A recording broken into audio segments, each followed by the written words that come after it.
नमस्कार दोस्तों, आप सभी का हमारे भक्ति एंड फन वीडियो चैनल में स्वागत है। आज मैं आप लोग को साल 2024 की जया एकादशी का पारण का समय और पारण के समय पर सुनी जाने वाली कथा सुनाने जा रही हूँ। तो चलिए भक्तों, श्रवण करते हैं। आज जया एकादशी का व्रत है। भगवान नारायण की कृपा के उद्देश्य से उनके भक्त यह व्रत रखते हैं। पूजा पद्धति के अनुसार इसके व्रत का पारण उचित समय पर करना चाहिए, तभी मनोवांछित फलों की पूर्ण प्राप्ति होती है। हिंदू पंचांग के अनुसार जानिए जया एकादशी व्रत पारण कब किया जाएगा और क्या रहेगा इसका शुभ मुहूर्त। हिंदू पंचांग के अनुसार 20 फरवरी 2024 को आज जया एकादशी का व्रत है। भगवान विष्णु के निमित्त आज व्रत रखा जाता है। यह व्रत अनंत वैभव, सुख और मोक्ष प्रदान करने वाला माना जाता है। जिस प्रकार इस व्रत को रखने से शुभ फल की प्राप्ति होती है, उसी प्रकार जया एकादशी व्रत का पारण करना भी पूजा पद्धति के नियम में जरूरी माना जाता है।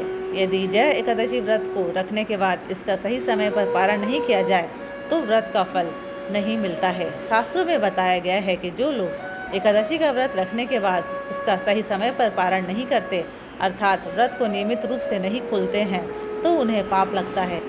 जया एकादशी का व्रत का पारण समय 21 फरवरी 2024 दिन मंगलवार को सुबह 6:55 से लेकर सुबह 9:11 तक रहेगा। पूजा पद्धति के अनुसार किसी भी एकादशी का व्रत रखने के बाद उसका सही समय पर पारण करना जरूरी होता है, अन्यथा व्रत का फल प्राप्त नहीं होता है और इससे दोष लग जाता है। शास्त्रों में जया एकादशी की महिमा के बारे में बहुत कुछ बताया गया है। यह व्रत हर मार्ग पर विजय प्राप्त कराने वाला है। यदि इसके व्रत का पारण सही समय पर नियमित ढंग से कर लिया जाए तो व्यक्ति के मन की सभी मनोकामनाएं श्री हरि कृपा से पूर्ण हो जाती है। जया एकादशी व्रत के पारण के समय सबसे पहले स्नान कर लें, फिर संभव हो तो आसपास के किसी विष्णु मंदिर में जाएं और भगवान विष्णु से हाथ जोड़कर प्रार्थना करें। इसके पश्चात जरूरतमंद लोगों या फिर मंदिर में श्रद्धानुसार दान पुण्य करें या आप गौ को गुड़ या रोटी खिला दें। इसके बाद आप हरि नाम का जाप करते हुए उनके प्रसाद से अपना जया एकादशी व्रत का पारण मुहूर्त अनुसार कर लें और साथ में पारण की कथा भी सुने। इस प्रकार आपका जया एकादशी का व्रत पूर्ण माना जाएगा।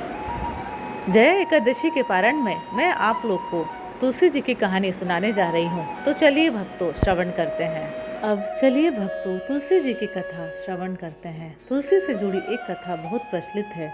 श्रीमद् देवी भागवत पुराण में इनके अवतरण के दिव्य लीला कथा भी बनाई गई है। एक बार शिव ने अपने तेज को समुद्र में फेंक दिया था। उससे एक महातेजस्वी बालक ने जन्म लिया। यह बालक आगे चलकर जालंधर के नाम से पराक्रमी दैत्य राजा बना। इसकी राजधानी का नाम जालंधर नगरी था।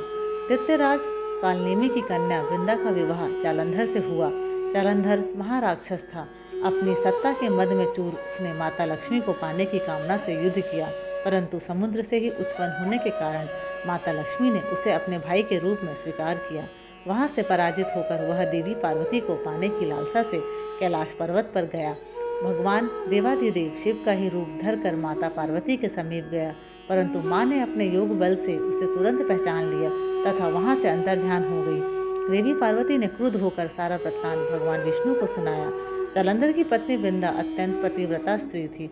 उसी के पतिव्रत धर्म की शक्ति से जालंधर न तो मारा जाता था और न ही पराजित होता था।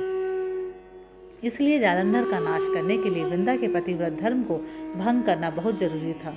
इसी कारण भगवान विष्णु ऋषि का वेश धारण कर वन में जा पहुंचे, जहां वृंदा अकेली भ्रमण कर रही थी।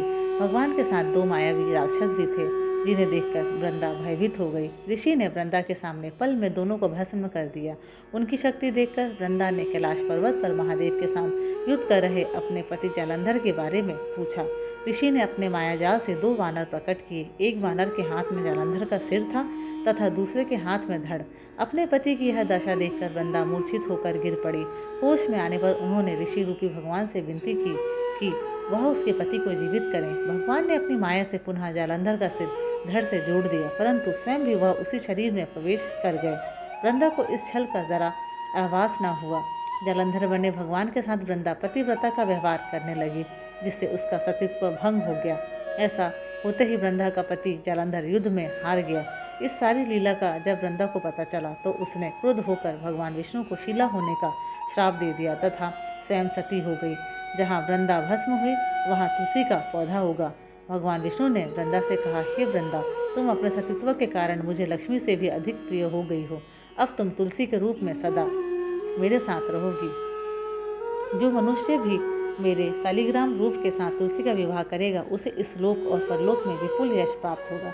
जिस घर में तुलसी होती है वहाँ यम के दूत भी असमय नहीं जा सकते। गंगा व नर्मदा के जल में स्नान तथा तुलसी का पूजन बराबर माना जाता है। चाहे मनुष्य कितना भी पापी क्यों न हो, मृत्यु के समय जिसके प्राण मंजरी रहित तुलसी और गंगा जल मुख कर में रखकर निकल जाते हैं वह पापों से मुक्त होकर वैकुंठ धाम को प्राप्त होता है। जो मनुष्य तुलसी व आंवलों की छाया में अपने पितरों का श्राद्ध करता है उसके पितर मोक्ष को प्राप्त हो जाते हैं। उसी दैत्य जालंधर की यह भूमि जालंधर नाम से विख्यात है। सती वृंदा का मंदिर मोहल्ला कोट किशनचंद में स्थित है। कहते हैं इस स्थान पर एक प्राचीन गुफा थी जो सीधी हरिद्वार तक जाती थी। सच्चे मन से 40 दिन तक सती वृंदा देवी के मंदिर में पूजा करने से सभी मनोरथ पूर्ण होते हैं।